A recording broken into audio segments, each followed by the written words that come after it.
Tapi bang, selalu ada alasan panjang. Apa aja dijelasin, akhirnya tetap bilang tapi bang.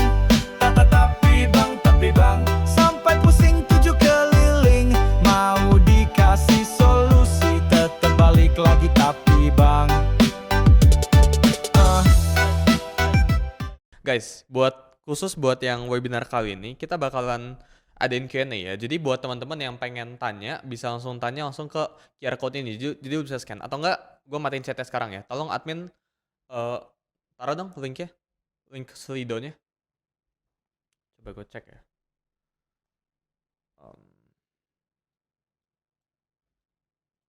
Oke, harusnya muncul di sini. Ada linknya, admin? Oke, tolong dikirim bentar dong. Jadi itu yang app.slido.io itu, sli.event apalah itu ya. Itu lu bisa tanya pertanyaan situ. Jadi apapun ya yang related sama market lu bisa tanya, dan di akhir webinar ini gue bakalan jawabin top 3-nya. Jadi buat kalian yang ngerasa questionnya itu bagus, lu bisa jempolin di sebelahnya ya. Jadi ini sekarang udah ada 5 nih yang tanya ya. Jadi gue tunggu sampai akhir live ini ya. Kalian bisa langsung akses di QR code ini, atau enggak langsung klik. Ya ini 100% gratis, nggak perlu bayar ya buat tanya apapun ya. Yang penting kalian bisa tanya di top thumbs up questionnya ya. Jadi itu sebelum kita mulai. Oke. Jadi sebelum kita mulai, sama ya, again ya, ini mungkin videonya bakalan gue upload di YouTube, tapi sebelum kita mulai, gue pengen temen-temen paham kalau sebelum kalian mulai dengerin informasi yang gue akan share di webinar ini, pastiin kalau semua informasi yang di webinar ini lu tahu itu, ini tuh bukan ajakan buat kita jual beli investasi atau apapun ya. Gue nggak terafiliasi sama token. Nanti gue bakal sebutin altcoins yang menurut gue cukup menarik. Terus gue nggak terafiliasi sama data apapun. Jadi gue purely cuma share data dan analisis objektif yang gue pribadi punya ya. Jadi pastiin teman-teman pahamin ini ya. Dan analisa yang gue share di sini itu nggak menjamin 100% kalkulasian ya. Jadi itu pertama ya. Guys, ini salah satu data yang cukup interesting ya. Langsung aja kita mulai ya. Kemarin, kalau kalian tahu, ya Jumat kemarin itu cukup ramai ya. Nama itu non-farm payroll ya. Jadi non-farm payroll itu ada di setiap hari Jumat awal ya. Jumat minggu awal di bulan awal ya. Jadi minggu pertama itu selalu ada yang namanya itu NFP. Biasanya kalau misal kalian trader forex atau commodities itu mereka sering news trading ya setiap awal bulan. Tapi yang menarik sama Jumat kemarin, ya ini berkaitan ya sama overall market crypto. Kenapa? Karena kemarin ada data revisi guys di bulan Juni ya. Jadi Juni payroll itu berubah jadi negatif payroll ya. Ini sebenarnya big news yang semua orang itu nggak paham menurut gue ya. Kenapa? Karena kalau kalian cek ini data ya NFP TCH ya. Jadi US employment on non-farm payroll total. Ini bulan Juni ini kan lihat guys. Ini merah-merah di sini guys. Ini dia merah sejak 2022. Jadi kalau kalian pahamin, ini unemployment rate itu tiba-tiba negatif ya. Jadi jumlah US employee itu tiba-tiba berkurang tuh guys di Juni ini ya. Akibatnya kalau kalian cek, ini setelah revisi data dari non-farm payroll, market itu langsung pricing ya. Ini bahkan dari Bloomberg Economics ya, Bloomberg Opinions. Ini nunjukin bahwa ada 6 kali potential interest rate cut sampai akhir 2026. Jadi kalau lu tarik semua overall datanya, ya gue bisa lihat kurang lebih sebelumnya ya. Jadi sebelum kita ngelakuin rate cut, sebelum ada revision data ini yang Juni ini jadi merah, rate cut itu cuma 4 kali guys. Tapi setelah itu rate cut itu bisa jadi 6 kali sampai akhir 2026 ya. Tahun ini bisa 2 kali ya, September sama satu kali lagi ya. Tapi kalau lu cek tahun depan itu bisa 4 kali. Bahkan kalau tahun ini cuma sekali, tahun depan itu 5 kali, which is very bullish guys buat overall market crypto. Kenapa? Karena data merah yang di sebelah sini, satu dot merah ini ya di bulan Juni ini. Jadi buat kalian yang nggak tahu ini data apa, ini data jumlah employment di Amerika Serikat. Jadi kalau ini turun, maka ini bad for the economy. Ya ini jelek banget buat ekonominya dari Amerika. Tapi kalau ini negatif, ini jelek banget. Otomatis biar buat menstimulasikan ekonominya, ya US ini harus kayak gimana, US ini harus ngelakuin yang namanya itu rate cut. Jadi biar flow liquidity itu flowing ya ke masyarakat, bisnis bisa expand dan sebagainya gitu ya. Jadi ini cukup bullish guys. Dan tapi semua orang tuh nggak paham ya kalau market crypto sekarang itu sebullish ini ya, gara-gara satu data revision kemarin. Karena orang tuh terlalu sibuk ngeliatin short term data guys. Orang tuh nggak bisa melihatin long term opinions ya, long term data ya. Dan berdasarkan revision data kemarin ya, ini cukup bullish buat Ya kita bilang 1 tahun ke depan. Dan gue bakalan share ke kalian tesis akan extended cycle buat beberapa tahun ke depan, beberapa bulan ke depan ini ya. Jadi ini kesimpulannya ya. Jadi menurut gua dates to look after ya di September 2025 ini lu bisa cek ya di core CPI ya. Kita bakal ada CPI news di 11 September 2025. Menurut gue ini penentuannya ya. Jadi setelah 11 September ini CPI-nya juga ya sesuai dengan data NFP-nya mendukung buat rate cut, maka ini bullish. Tapi kalau CPI-nya nggak sesuai, maka Federal Funds Rate ini bisa berkurang guys ya.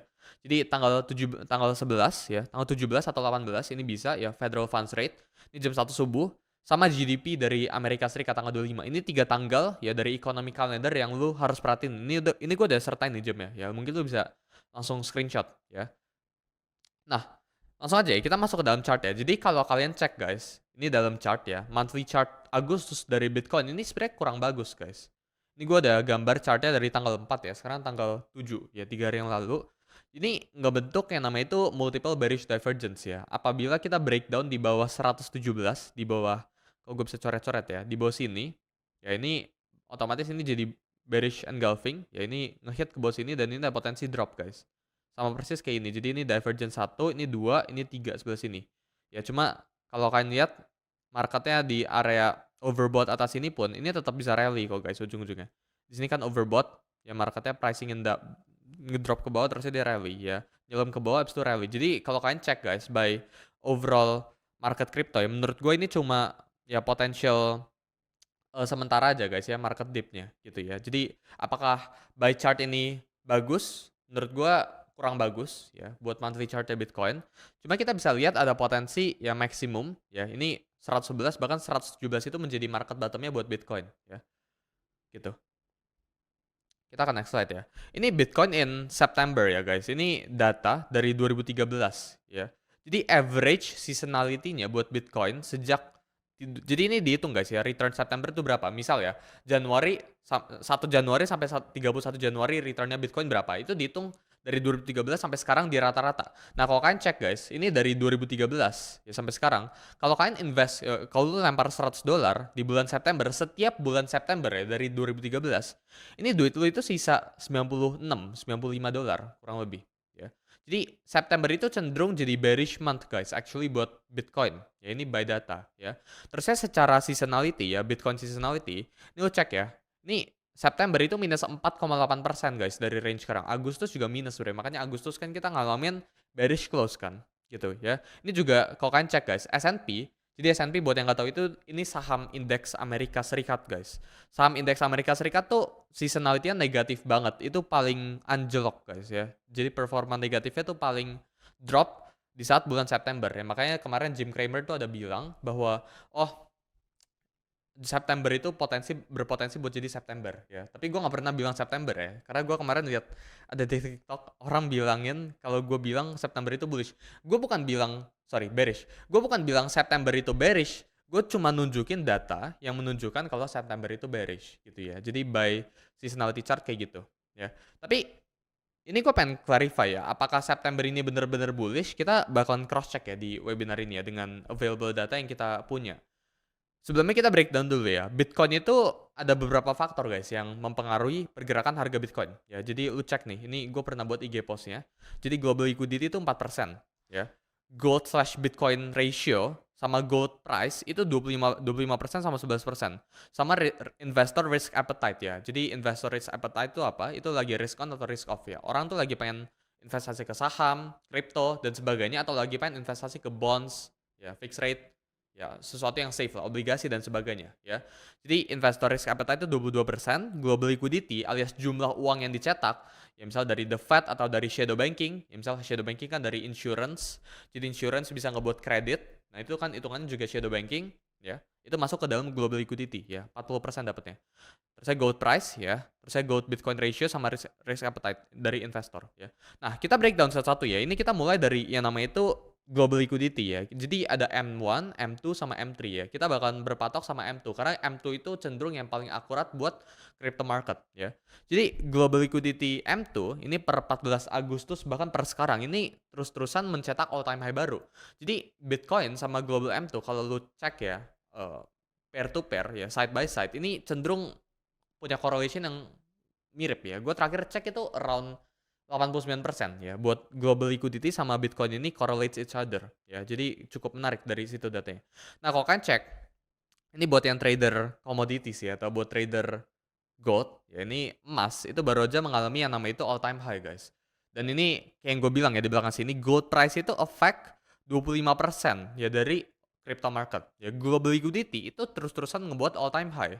Jadi ini juga affect 40%. Jadi kalau kita hitung ya 65%-nya itu udah centang biru, ya centang hijau ya. Gold slash Bitcoin price ini gue ada compare ya. Jadi ada spread analysis dari Bloomberg. Kalau kalian cek guys, ini 1 month nih ya. 1 month itu Bitcoin tuh yang warna ini. Jadi lu cek ya, kita bakal nge-buy XAU, kita bakal nge-sell XBT. XBT itu dalam Bloomberg itu Bitcoin ya. Ini hasilnya negatif ya. Jadi hasilnya itu spreadnya itu jauh banget. Kita bilangnya langit dan bumi gitu ya. Jadi kalau kalian cek guys, Bitcoin potential spread ya itu sama gold. Kalau dibandingin, gold itu jauh lebih perform selama 1 bulan belakang dibanding Bitcoin ya. Kalau kita cek juga ya, tahun ini bahkan ya, ini lu cek nih ya, simpelnya lu cek yang garis warna orange sama yang garis warna putih. Yang putih itu gold ya, emas. Yang hijau, gua buta warna tiba ya. Jadi yang orange sebelah sini, ini Bitcoin. Jadi yang orange Bitcoin, yang putih itu gold. Sesimpel itu ya, lihat ya. Lu nggak perlu lihat bawah sini, lu nggak perlu lihat standard deviation-nya, lu nggak perlu lihat analisis dari sini ya. Lu nggak perlu lihat atasnya, lu nggak bisa pedulin. Tapi kalau cek ya, Bitcoin itu underperform gold gila-gilaan guys tahun 2025 ini. Menurut gua kalau lu cek ya, lu backtest ya. 2024, 2023, 2021, 2020 dan seterusnya, itu Bitcoin selalu outperform gold guys. Tapi khusus buat tahun ini, ya ini kita udah di quarter 3. Bitcoin ini underperform gold. Jadi menurut gua ada potensi untuk kita catch up guys, kata sooner or later. Catch up itu maksudnya kayak gimana? Ada potensi untuk disamain. Ya jadi kalau gold itu naiknya 10, Bitcoin ini sekarang masih 2 atau masih bahkan minus. Ini bahkan eventually catch up 10 banding 10 atau bahkan Bitcoinnya harusnya di atas itu gitu ya. Jadi menurut gua ada potensi spread ini bahkan menipis dan ini bahkan ketutup guys ya. Bitcoin ini akan ujung-ujungnya outperform gold pada akhir tahun 2025 ini gitu ya. Kayak tadi gue bilang ya, market itu bakalan pricing ya, kurang lebih 6 kali rate cut. Kenapa ini bullish buat market?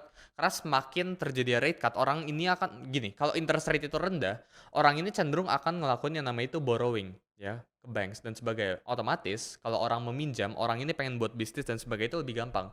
Kita bilang bisnis expansion itu akan jauh lebih gampang kalau interest rate itu rendah.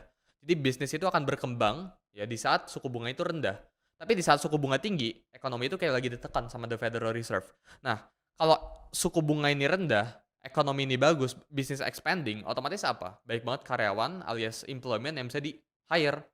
Dampaknya itu apa buat overall market crypto ya? Semakin sedikit pengangguran, otomatis apa? Orang ini bakal dapat duit, duitnya dipakai buat apa? Ya buat berinvestasi gitu ya. Jadi kurang lebih thought of prosesnya kayak gitu. Jadi kalau rate cut ini nurunin suku bunga, maka ini bullish buat overall market crypto. Dan kita lihat ya, market itu pricing in buat 6 kali rate cut guys. Ini bukan tahun ini, sorry ya. Ini per 2026 akhir gitu ya. Jadi ini kemarin gue cukup lihat ya beberapa komen. 108% rate cut bulan September ini. Maksudnya kayak gimana? Ini Bloomberg-nya error kah atau sebagainya atau gimana? Jadi bukan guys. Ini maksudnya kayak gimana? Jadi rate cut itu per 25 basis point. Ya, itu satu kali turun tuh 25 poin. Nah, kalau kalian cek ini 108 maksudnya kayak gimana? Jadi 100% terjadinya 25 basis point rate cut, terusnya 8% buat terjadi 50 basis point rate cut. Jadi ada potensi lompat nih. Jadi kalau lihat kan kayak tangga kan, kalau cek reels gue, itu 100% ada potensi ya, September ini alias beberapa hari lagi, 10 hari lagi, kita bakalan ngalamin rate cut 100% itu probabilitasnya. Tapi buat 2 kali cut alias 50 poin, ya ini 8% guys, probabilitasnya per hari ini ya 8,6%. Lu cek yang atas ini ya. Terus lu cek next meetingnya, ini bulan 10 ya, akhir bulan 10, ini 77%, bulan 12 ini 89%. Jadi in my opinion this is quite bullish buat overall market crypto. Kenapa? Karena kayak yang tadi gue bilang, kalau the Fed ini ngelakuin rate cut, liquidity ini bakalan banjir dan ini bakalan ngalir ke risk on assets ya gitu ya, terutama ke market crypto gitu. Nah, ini gap ya, mungkin kalau kalian ada invest into prediction markets ya, kalau kalian ada main di poly markets, Kalshi dan sebagainya, ini actually free 14% guys. Ini ada spread gap ya. Jadi buat kalian yang pengen dapetin return kurang lebih 14% di overall market crypto dalam 3 bulan, ya ini quite interesting guys buat ngeliat ada spread 14% ya. Nah, ini data yang menurut gua cukup menarik juga. Jadi yang kalian lihat nih, ini warnanya agak ungu-ungu ini ya, ungu muda. Ini previously ya guys, ini tahun 1996 ya sampai 2001. Jadi ini tuh pada situ ya The Fed itu naikin suku bunga guys. Di saat The Fed ini naikin suku bunga, S&P ini choppy cenderung dia bisa naik guys. Ini dari Mei 1999 sampai Mei 2000. Ini naik guys dalam setahun. Ya. Tapi kalau kalian cek guys, ini yang hijau guys. Jadi FFR itu Federal Funds Rate ya. Federal Funds Rate itu bakal diturunin. Otomatis ini bakalan explode guys ke atas ya. Garis warna biru ini bakal naik ke atas. Kenapa? Karena di saat kayak yang tadi gue bilang ya, jadi kalau interest rate atau kalau suku bunga itu dinaikin, dampaknya buat market itu apa? Dampaknya buat market itu ini banget ketekan. Tapi kan cek guys, S&P itu sideways di sebelah sini. Ya. Apalagi kalau Fed dot plotnya ini alias FFR-nya itu diturunin, Federal Funds Rate-nya suku bunganya diturunin, yang garis warna hijau itu diturunin. Otomatis menurut gue S&P ini ada potensi untuk shoot up ke atas ya. Jadi kalau S&P ini shoot up ke atas, rewardnya buat Bitcoin itu apa? Karena kan S&P ya indeks Amerika dan Bitcoin itu kan cenderung punya korelasi satu ya atau positive correlation. Jadi kalau S&P naik, Bitcoin akan naik. Jadi kalau berdasarkan data ini, menurut gua ada potensi kita ngelihat S&P ini naik ya dan ini bahkan berdampak quite positif buat Bitcoin. Jadi kalau S&P naik, ini masuk ke dalam yang namanya itu ini ya. Jadi investors risk appetite ya, which is 22% faktornya, which is ya S&P itu kan termasuk ke risk on assets, sedangkan Bitcoin kan juga masuk ke dalam risk on assets ya. Jadi 22% masuknya gitu ya. Nah, gitu. Nah, ini salah satu catalyst juga ya. Jadi meskipun kalau kalian tahu ya, the government ya pemerintah sama the Federal Reserve itu merupakan dua entitas yang terpisah. Kenapa? Karena jadi mereka tuh dengan sengaja buat diri mereka itu independen. Kenapa kayak gitu? Karena supaya nggak ada tujuan politik ya. Jadi kalau misal nih, kita anggap ya, the government sama the Fed ini satu. Otomatis apa? Oh, Trump ini pengen jadi makin kaya. Apa yang dia lakuin? Oh, gue pengen rate cut dan sebagainya. Biar marketnya bullish dan sebagainya. Makanya sengaja dipisah jadi dua entitas yang berbeda. Ya, dari luar kelihatannya kayak gitu. Kalau jadi satu kayak gimana? Ya misal Trump ini baru aja elected ya, dia suruh apa the Fed ini ngelakuin rate cut dan sebagainya, otomatis marketnya bakal bullish. Ini manipulasi pasar. Makanya buat menghindari manipulasi pasar, the Fed sama government itu sengaja dipisah. Kalau kalian cek guys, jadi ada beberapa anggota the Fed itu ngelakuin voting. Jadi setiap kali terjadinya interest rate making decision, itu mereka itu ngelakuin voting guys. Kita bakalan cut atau kita bakalan hike itu naikin ya. Hike is atau no change, itu kan opsinya. Jadi mereka ini ngelakuin voting. Jadi kalau kalian cari ada yang namanya itu Fed.plot. Ketika mereka vote, ya, mereka tuh ada sebagian yang ngevote, oh gue pengen naikin suku bunga, oh gue nggak usah rubah suku bunga, oh gue pengen turunin suku bunganya. Jadi mereka ngambil kesimpulan itu semua. Nah, si Trump ini dia pengen pecat salah satu orang yang ngevote-nya itu no change atau hike, ya. Alias namanya itu Lisa Cook. Jadi Lisa Cook ini nggak pengen ngelakuin yang namanya itu interest rate cut. Makanya di Trump ini pengen pecat Lisa Cook. Jadi misalnya ada 5 orang ngevote-nya ya. Oh kita pengen misal ya 5 ya. Ada orang 1 sampai 5. Misal orang satunya ini nggak pengennya, oh gue pengen cut rate, ini bilangnya jangan, ini bilangnya jangan gitu. Misal kayak gitu ya. Otomatis apa yang lo lakuin? Ya ini harus dipecat atau enggak ini harus ngevote juga rate cut. Ngerti gak sih sampai sini? Jadi Lisa Cook ini pengen dipecat biar si Trump ini dapat majority buat Federal Reserve ini ngelakuin yang namanya itu rate cut. Karena kalau rate cut apa yang terjadi, bisnis bakal expand dan ini bakalan bagus buat namanya Donald Trump. Tapi kalau interest rate dinaikin, itu buat Donald Trump itu lebih susah. Yang ngurusin ekonomi itu jauh lebih susah gitu ya. Jadi interest rate itu kayak lever guys ya. Dan ini cukup berpengaruh di overall market crypto gitu ya. Sebenarnya gini guys, menurut gue pribadi guys, kalau Bitcoin itu bisa all time high tanpa terjadi rate cut sama sekali guys. Bitcoin tuh hit 124.000 tanpa adanya rate cut sama sekali. Tapi altcoins itu bakalan tersiksa kalau nggak ada interest rate cut ya. Jadi kalau kita cek secara seasonality ya arah Bitcoin ya di bulan Oktober sampai ini harusnya Desember ya. Ini kita cek ya, ini short term case-nya dulu ya. Jadi Bitcoin, ini gue baru gambar chartnya barusan biar yang updated banget. Gue ngeliat di 12 hours chart, ini kalau kalian cek ini ada head and shoulders guys, inverted head and shoulders. Jadi ada bull case sama ada bear case nih ya. Bull case-nya itu kita bakal langsung up ya ke 117-an ya. Bear case-nya kita bakal retest ke 107 dan we go up gitu ya. Cuma kalau lu suruh gue berpihak, sekarang itu gue pribadi lebih ke bull case ya. Jadi 60%-an ya buat yang garis warna hijau itu. Terus 40%-an buat yang garis warna merah gitu ya. Jadi 117-an ribu lah ya kurang lebih. Ini weekly bar cycle. Jadi kalau kalian hitung, ini ngitungnya kayak gimana, ini kan baru hit all time high kan, sebelah sini yang circle warna kuning. Ini lu tarikin 5 bar, dia all time high. Ini juga ya, ini all time high sebelah sini, dia ngebuat wick ke atas. Lu tarikin 5 bar, ya jadi kalau kita hitung berdasarkan timingnya, ada potensi untuk Bitcoin ini mulai rally tanggal 15 September guys, dari range sekarang. Ada orang yang argue, beberapa teman-teman kita ya, ada yang argue kalau tanggal 8 besok, sorry, tanggal 10 besok atau beberapa hari ini ya, atau bahkan hari ini ya setahu gue ya, kita bahkan ada yang namanya itu moon phase ya, blood moon. Jadi ada potensi untuk reverse. Tapi menurut gue intinya ya per tanggal 15 ini baru ada potensi chance buat kita visiting ke all time high atas ini ya. Karena kalau kalian cek guys, ini gue tarikin ya. Kalau kalian cek di sejak di sini ya, ini butuh 1 sebelah sini, 2 3 4 bar ya, 3 sampai 4 bar. Jadi menurut gue ini sideways di sini. Terusnya kita bakalan form bullish candle 1, bullish candle 2, terusnya 3. Terusnya ini kurang lebih bahkan hit estimation 130-an ribu ya per November atau Oktober ya dari range sekarang. Jadi kayak gini arahnya ke atas ya dari weekly chart gitu ya kurang lebih ya. Buat overall market crypto ya.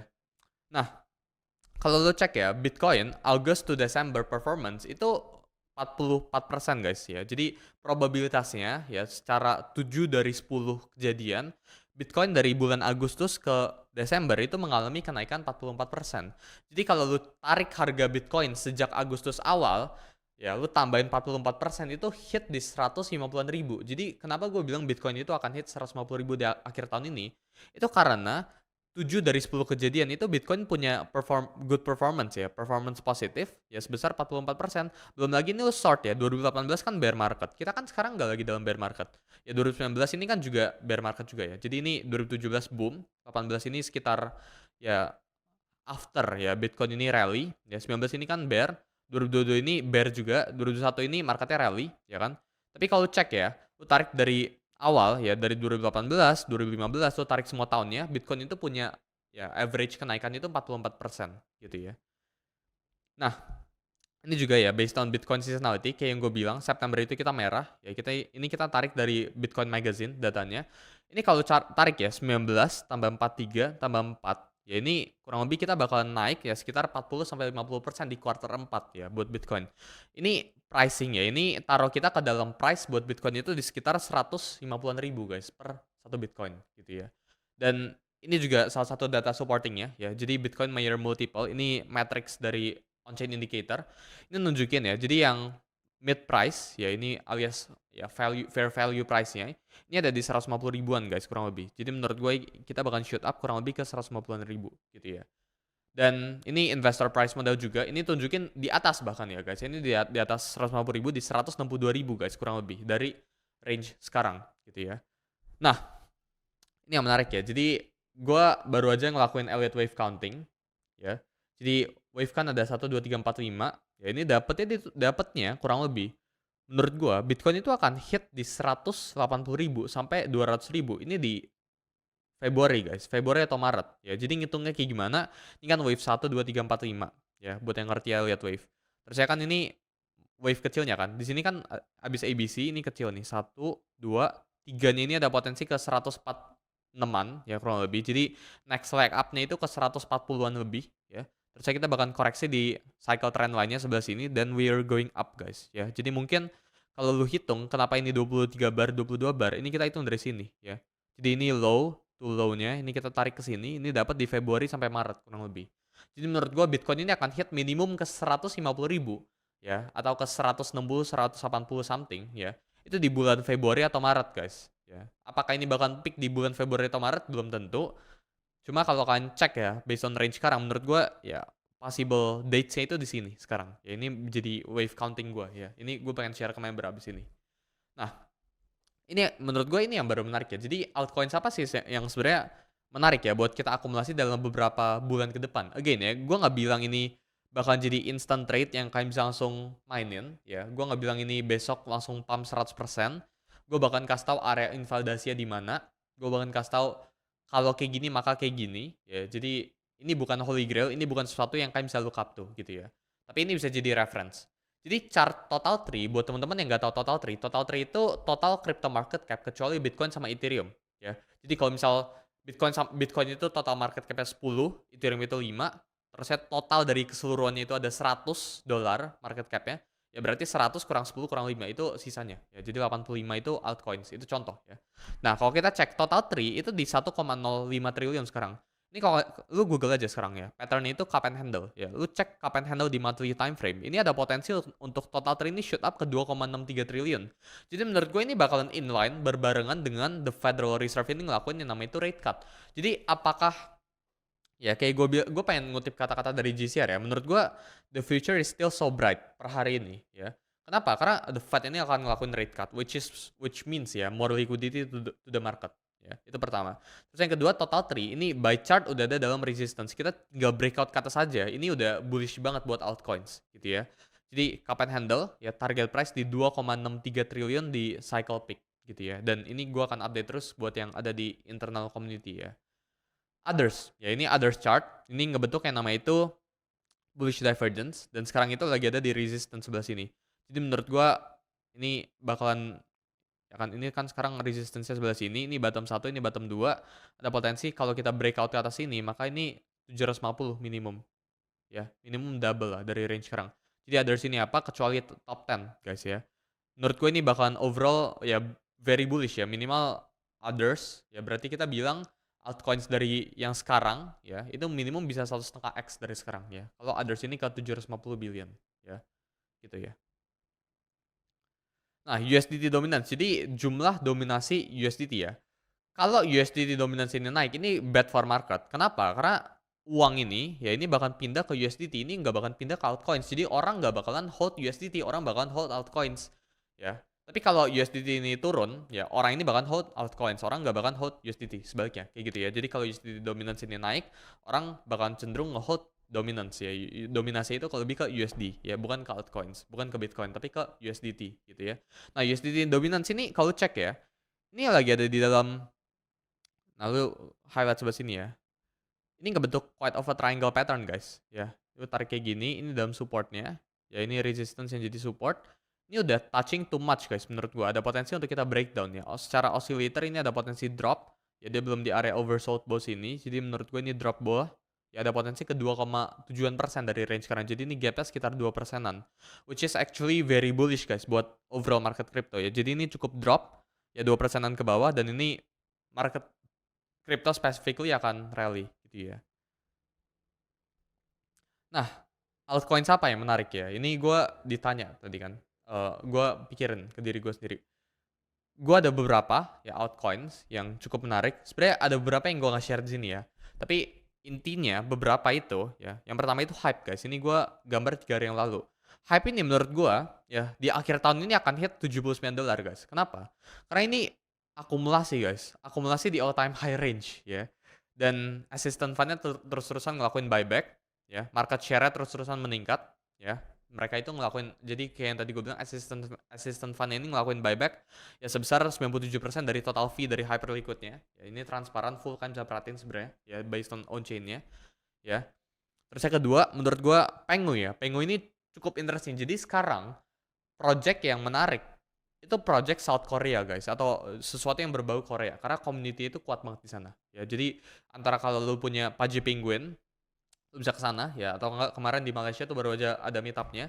Tapi Pengu atau Pudgy Penguin ini cukup menarik ya. Menurut gua ada potensi untuk kita ya buy sekarang, atau enggak lu tunggu dia retest ke trendline range sebelah sini. Ya ini retest, terus dia ngebentuk divergence, ini bisa. Jadi tunggu dia drop bawah sini, jadi diverse kan ke atas kayak gini, dan ada potensi untuk hit ke $0,1 buat Pengu ya dari range sekarang. Ini masih ada dalam resistance sebelah sini. Jadi ketahan ya. Jadi most charts kalau lu cek ya, charts yang bagus kayak lu cek ya, total tree itu kan sekarang dalam resistance. Ya lu cek aja kalau lu pengen lihat altcoins lu itu kuat atau enggak. Lu lihat dia sekarang lagi ada dalam area resistance atau enggak. Ini menurut gua ada potensi retest ke trend line-nya dan we go up ke 0,1-an kurang lebih gitu ya. Jadi ini buat Pengu ya. Jadi pertama hype ya 79 ya dari sekarang sampai akhir tahun ya, prediction gue.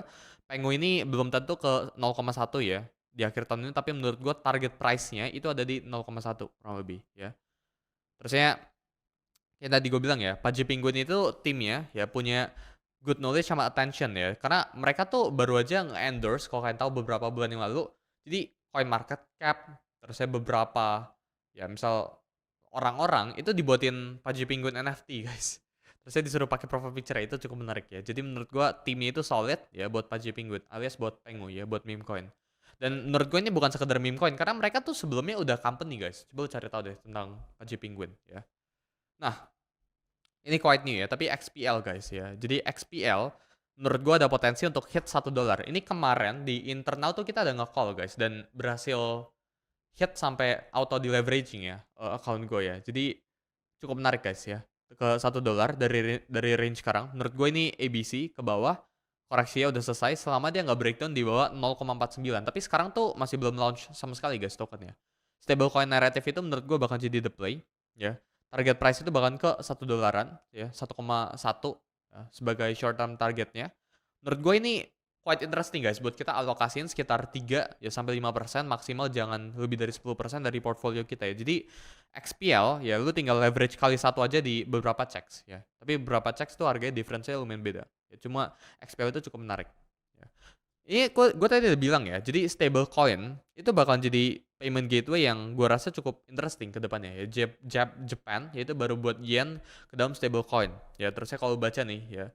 Stablecoin has arrived, has the payment revolution begin. Ini langsung dari Bloomberg kita tarik ya. Jadi apalagi baru aja ada act ya yang di-sign sama Donald Trump. Lu baca aja ya. Jadi ini ada newsnya gitu ya. Jadi menurut gua stablecoin itu udah di legalize ya sama Donald Trump sama negara yang udah superpower. Jadi negara-negara lain tuh cuma ngikutin negara yang adidaya, negara yang superpower alias US ya. Jadi kalau US ini ngelakuin rate cut, ya negara lain juga harus ngelakuin rate cut. Itu contohnya. Kenapa? Karena misal US ngelakuin rate cut, tapi Europe nggak ngelakuin rate cut. Contoh gitu. Maka si US ini rate cut ini turun, orang bakalan pindah keluar guys. Ya, itu bakalan terjadi yang namanya capital outflow ya. Mata uang dalam suatu negara itu bakalan turun kalau nggak ngikutin negara superpowernya gitu ya. Jadi apalagi ini ya, apalagi Trump ini udah allow misal digital assets ya, Trump ini udah allow stablecoin, maka negara lain ini bakal ikutan atau negara lain bahkan pengen outrun ya, pengen front run yang namanya itu apa yang Trump ini udah lakuin kita lakuin lebih dulu gitu ya. Jadi menurut gua stablecoin is the future dan XPL itu bisa jadi salah satu good bet-nya gitu ya. Dan lastly ya buat teman-teman yang interested ya, ini menurut gua cukup daging ya sampai sini ya. Tapi NFT markets itu menurut gua has bottom out ya. Gua kepikiran buat beli Bored Ape Club ya bahkan ya pagi ini. Terus gue pengen beli beberapa NFT yang cukup menarik. Karena ini udah bottom out guys. Dari Desember 2024 ini udah drop sharply ke bawah ya. Gue kemarin beli Pudgy Penguin tuh 20 ETH. Sekarang tuh sisa 9 ya kalau nggak salah. Jadi dropping ya. Udah dalam banget. Menurut gue ini has bottom out di 9 ya. Floor price ini buat Bored Ape Club gitu ya. Jadi NFT market has bottomed. Stablecoin narrative. Hyper liquid. Karena kalau kalian cek guys. What is the most profitable business di Web3 atau di blockchain industry space? Itu kan exchange ya. Tapi kan exchange ya kita ngomongin BNB is already too high ya kan. BGB dari kemarin sideways doang, yaitu token checks kan. OKB ya, Expo-nya token itu udah rally. Lu mungkin udah telat atau ya sekarang chartnya itu udah lumayan jelek gitu ya. Hype ini kan DEX ya. Jadi Jup itu juga bisa. Tapi Hyperliquid kan over front run si Jup ini gila-gilaan. Jadi Hype ini ngasilin fee yang lumayan besar. Dan menurut gue ini bakal impactful buat overall market crypto. Jadi lu cek aja ini kayak company, lu kayak nilai company. Menurut gue Hyperliquid ya ini bakal jadi one big thing ya dalam masa depannya. Karena ini real ya. Jadi kalau dalam blockchain tuh which project is making money ya Hyperliquid contohnya ya. Mereka bakal buat stablecoin USDH kalau gue nggak salah ya. Itu cukup menarik. Terusnya stablecoin kan XPL kan correlated dengan stablecoin narrative ya. Atau bahkan nanti lu bisa cari tahu tentang USDH gitu ya. Jadi invest into the most profitable business menurut gue ya, yaitu beberapa naratif yang gue baru sebutin tadi gitu ya. Oke, ini pertanyaan kalian guys, 460 460 pertanyaan. Ini sekarang kan udah nggak bisa tanya ya, kita bahas yang paling populer aja ya. Kita jawab yang pertama, ini dari Anonymous ya. Sol bahas detail Polymarket yang bisa dapat 14% 3 bulan.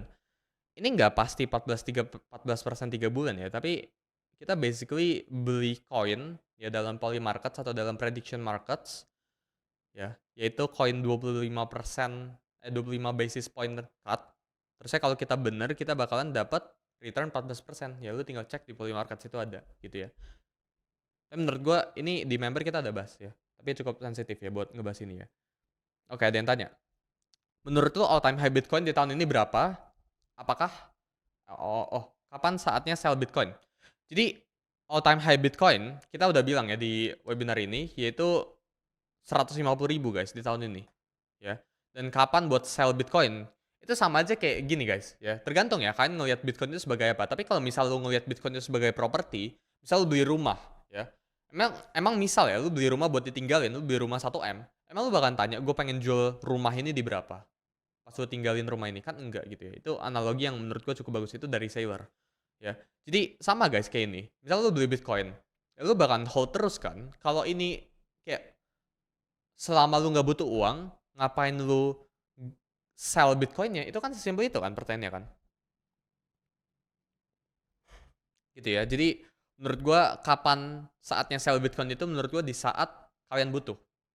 Ya, jadi selama lu nggak butuh cash yang banyak banget, ya jangan gitu ya. Atau enggak lu nggak sanggup sama drawdown lu. Berarti itu kan masalah manajemen portfolio kan. Lu harus diverse lebih banyak gitu ya. Lu harus masukin ke dalam basket yang lebih banyak gitu. Tapi kalau menurut gua, menurut lu bisa tahan drawdown yang cukup tinggi, ya ini lu bisa ya cukup masukin ke Bitcoin ya. Jadi menurut gua Bitcoin beberapa bulan ke depan ya di saat bear market itu average drawdown itu bakal 50%. Nah, lu tanya ke diri lu, apakah lu siap terima drawdown sekitar 50%? Simpel itu pertanyaannya, gitu ya. Oke, lanjut ya. Top 5 mungkin ya kita jawab ya. Zerevo, akhirnya ini nggak anonimus lagi ya. Jadi Zerevo nih, pendapat outlook YLFI, ya menurut Suli apakah kasus wallet Justin Sun yang dibekukan Oke, jadi nggak cuma Justin Sun guys, ada 272 wallet kalau gue nggak salah ya. Coba kalian Google aja. Itu ada. Jadi World Liberty Finance itu nge-freeze beberapa account yang menurut beberapa wallet yang menurut mereka suspicious. Menurut gua enggak sih ya. Mereka tuh tidak itu nge-freeze wallet tuh hanya short term drop ke bawah gitu.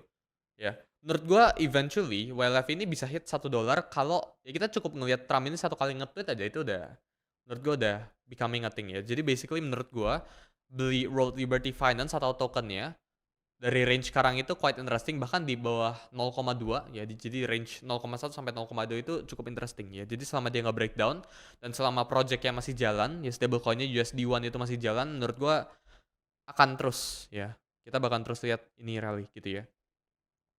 Ya keempat ya. Penguin tadi kita udah bahas jadi udah kita bahas ini terakhir pertanyaan terakhir ya. Apakah XPL the next hype?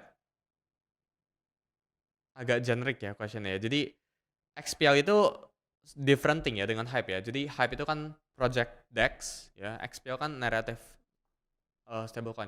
Jadi nggak bisa di compare apple to apple. Cuma menurut gua XPL quite interesting ya selama dia nggak breakdown di area-area tertentu yang gue udah share ke teman-teman gitu ya. Jadi semoga webinar ini bermanfaat. Kalau bermanfaat jangan lupa buat tag gue di story ya. Sampai jumpa di webinar berikutnya. Bye guys. Tapi bang